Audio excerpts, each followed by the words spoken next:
Antillana. Me acompaña Héctor Bernardo, profesor de la Universidad de La Plata, periodista, escritor y miembro de PIA Global desde Argentina. Un gusto tenerte con nosotros, bienvenido. Hola Luis Francisco, siempre es un placer estar contigo y con el público de Telesur. Vemos justamente esta situación y hablamos un poco de la resiliencia, ¿no? Del reordenamiento desde el punto de vista económico, desde el punto de vista social, pues teniendo en cuenta el impacto que se está generando en la mayor de las Antillas por todo este escenario del combustible en Cuba. ¿Cómo estás viendo esa resiliencia? ¿Cómo estás viendo también este reordenamiento? Se ha hablado del presupuesto, de garantizar de alguna manera los servicios más esenciales para la población en este momento. Bueno, lo que hay que señalar, Luis Francisco, y marcar con claridad para que el público también lo comprenda, que estas son medidas que se dan en un contexto de agresión, son medidas que se dan, son paliativas para tratar de contener los efectos de una agresión que Estados Unidos lanza contra Cuba, que es brutal, que intenta dejarla totalmente aislada, totalmente sin energía, digamos, y porque hay que también señalar, y esto ustedes lo han explicado muy bien en muchas ocasiones, pero es necesario recordarlo, que en Cuba la energía eléctrica se genera en base al petróleo. Por eso el hecho de que Estados Unidos no deje entrar petróleo en Cuba hace que por un lado no haya energía eléctrica, sino, o que la energía eléctrica esté reducida a su mínima expresión, digamos, al no dejar de entrar ni el petróleo venezolano, ni el petróleo mexicano, ni petróleo de otros lugares. Eso hace también que se afecten las comunicaciones, porque si no hay electricidad, no hay comunicaciones, se caen las señales telefónicas, esta comunicación que estamos teniendo ahora nosotros, es muy probable que muchas horas en Cuba sería imposible de tener. No funciona el WhatsApp, no funcionan los teléfonos, digamos, porque no funcionan las antenas que transmiten esas comunicaciones. También hay que señalar que al no haber petróleo no hay combustible, no hay o se reduce a la mínima expresión el transporte, se reduce a la mínima expresión la posibilidad de que haya electricidad en las universidades, se reduce a la mínima expresión la posibilidad de que haya electricidad en las escuelas, en los hospitales.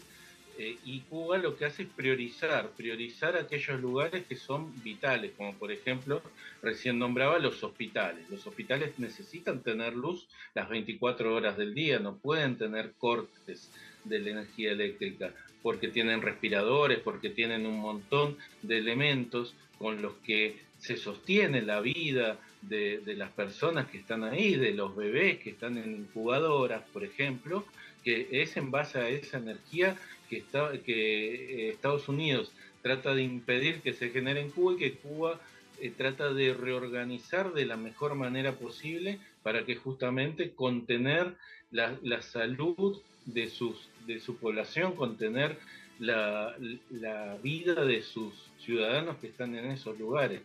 No hay transporte, decía, no hay recolección de residuos, o también se reduce a su mínima expresión la recolección de residuos, lo cual ahora seguramente vamos a ver muchas imágenes de gente que va a tratar de decirnos que eso es producto del socialismo, la acumulación de basura en esquinas de La Habana o en esquinas de distintos lugares de Cuba. Y en realidad lo que pasa es que no hay combustible para los camiones que tienen que ir a recolectar esos residuos que se amontonen, y en lugar de pasar el recolector de residuos todos los días, pasa una vez por semana o pasa cada 10 días.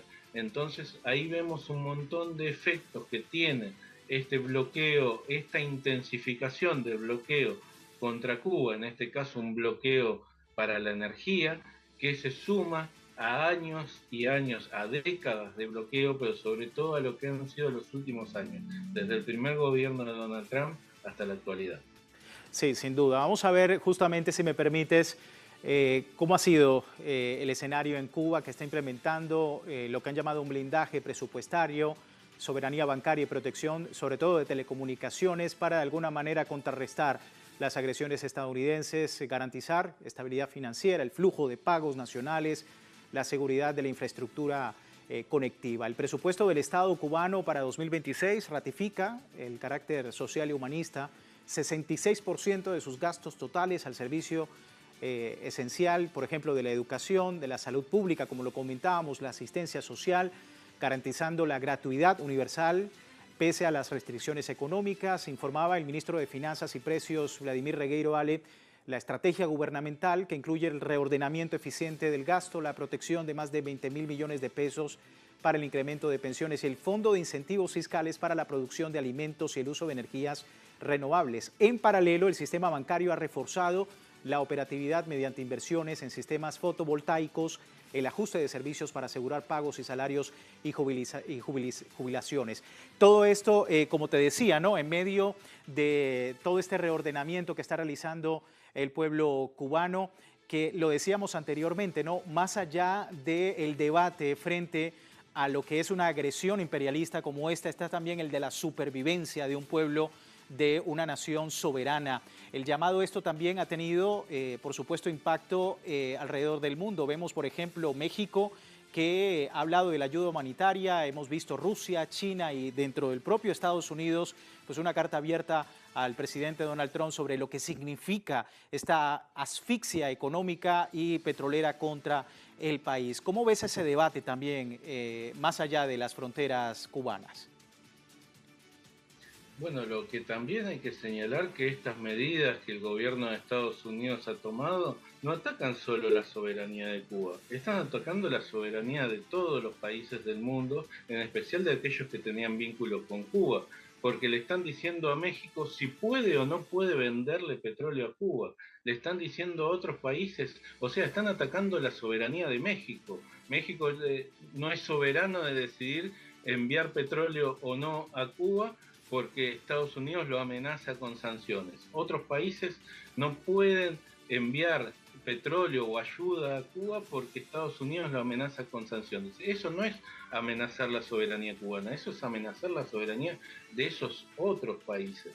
Porque Estados Unidos en este momento, y en este momento de recomposición neocolonial de la más brutal, encabezada por Donald Trump, intenta imponer su lógica, la lógica de la ley del más fuerte, a todo el territorio americano, desde el norte, desde Groenlandia hasta la Tierra del Fuego. Intenta imponer, y tiene muchos presidentes serviles a los que no necesita imponerle nada, ¿no? Porque aquí en Argentina Milei se alinea con las posiciones de Estados Unidos sin que se las pidan, pero intenta imponerle también esa posición a México, intenta imponérsela a Colombia, intenta imponérsela a Venezuela, intenta imponer una posición que no es la de esos países respecto de la política internacional. Y esos países en muchos casos levantan la voz y dicen vamos a seguir siendo solidarios con Cuba, vamos a seguir enviando ayuda humanitaria,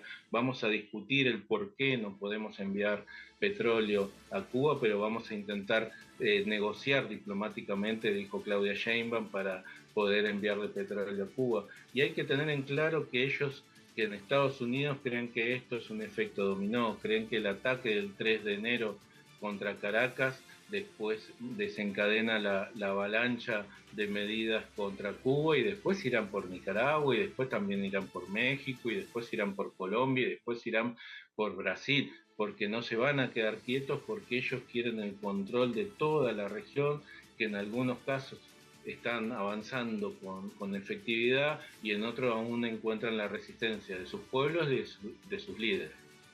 Sí, Bernardo, y a todo este escenario de guerra económica, pues también están las fake news, la guerra mediática, que opera como una herramienta también psicológica diseñada para generar desestabilización, caos e ingobernabilidad, campañas que de alguna manera aprovechan momentos de crisis para difundir narrativas que buscan fracturar no solamente la unidad nacional, sino desacreditar a las instituciones. Es decir, esto no es culpa de Donald Trump, esto no es culpa de pues, lo que se ha firmado desde la Casa Blanca, sino directamente del modelo cubano, ¿no? ¿Cómo estás viendo, Bernardo, también pues, cómo se intensifica esta narrativa, pues teniendo en cuenta la declive que está la debacle que se está generando en Cuba por todos estos problemas directos desde Estados Unidos. Como vos bien señalabas, Luis Francisco, esto es una historia larga, es una historia que viene hace mucho, de la construcción discursiva de la agresión de Estados Unidos sobre Cuba. Hay una construcción discursiva que se ha replicado históricamente. Podríamos remitirnos a la Operación Peter Pan, cuando también difundían ya en el principio de la revolución información falsa sobre ese proceso revolucionario, sobre los juicios que ese proceso revolucionario llevó adelante al principio del triunfo de esa revolución. Constantemente, desde hace 64 años, Cuba sufre un bloqueo brutal, injusto e ilegal, que las Naciones Unidas lo ha rechazado una y otra vez.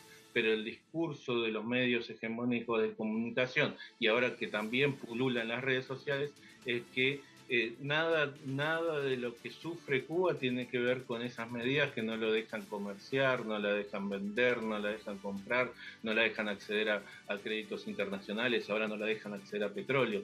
Todo lo que pase mal en Cuba tiene que ver porque hay un gobierno socialista, según las redes sociales o según los medios hegemónicos de comunicación. Una gran mentira con la que se sostiene esta agresión que lleva más de 60 años. Sin duda, seguimos atentos a todo este escenario. Bernardo, muchas gracias por atender nuestra llamada. Gracias por tu explicación. Un abrazo enorme. Un abrazo para ti en la distancia. Y bueno, así las cosas. Terminamos nuestro programa revisando también los resultados de la encuesta que proponíamos más temprano a través de redes sociales. Cuba es objeto de nuevas agresiones imperialistas, mientras países del mundo se solidarizan. ¿Qué demuestran estas acciones? Dice el 88% de nuestros usuarios a esta hora carácter criminal del bloqueo de los Estados Unidos. Un 12% dice rechazo a narrativas falsas contra la isla. También un 12% reciprocidad mundial ante la solidaridad con Cuba. Así las cosas, así los detalles de esta encuesta. Muchísimas gracias a todos ustedes por participar de ella. Y les recuerdo, como siempre, www.telesurtv.net, siempre con nuestra señal en tiempo real desde cualquier parte del mundo, también en Telegram, como hemos visto, no solamente nuestra pregunta del día, sino también todo el escenario informativo en nuestro continente, el Caribe y el resto del mundo, siempre con una perspectiva del mundo desde el sur. Soy Luis Francisco Blandón, gracias por seguirnos.